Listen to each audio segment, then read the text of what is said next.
Mark chapter 3, verses 31 to 35. Then Jesus' mother and brothers arrived, standing outside. They sent someone in to call him. A crowd was sitting around him, and they told him, "Your mother and brothers are outside looking for you." "What, my mother and my brothers?" he asked. Then he looked at those seated in a circle around him and said, "Here are my mother and my brothers. Whoever does God's will is my brother and sister and mother." Earlier in the same chapter, we see that people gathered around Jesus while he was at Peter's house, and his relatives came to take him back to Nazareth because they thought he was crazy. In today's reading, it is clear that it was not only Jesus' relatives who came, his mother and brothers accompanied them. Knowing what the angel had told her about her son's identity, Mary did not think he was out of his mind.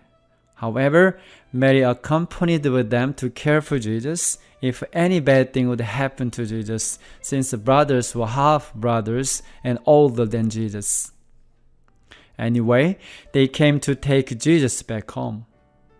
Some of them were even willing to drag him back if necessary. Arriving at the house, they found that they couldn't reach Jesus because of the crowd. So they sent a messenger to let him know they were there.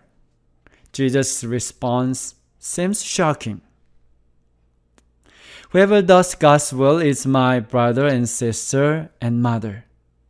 At first glance, it looks like Jesus was endorsing the destruction of the family system that he had instituted at the time of creation. Critics have used this to discredit Christians, saying that they don't care about their own families.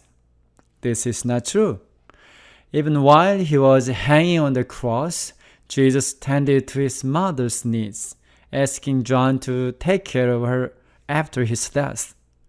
So what was Jesus saying in verse 35 then? Jesus' focus here was on the family of God.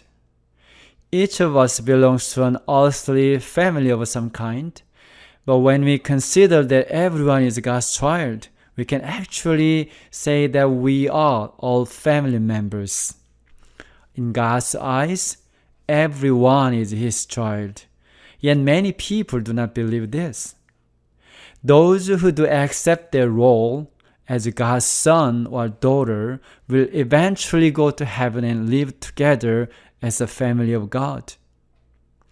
Which family is more important, the earthly or the heavenly one?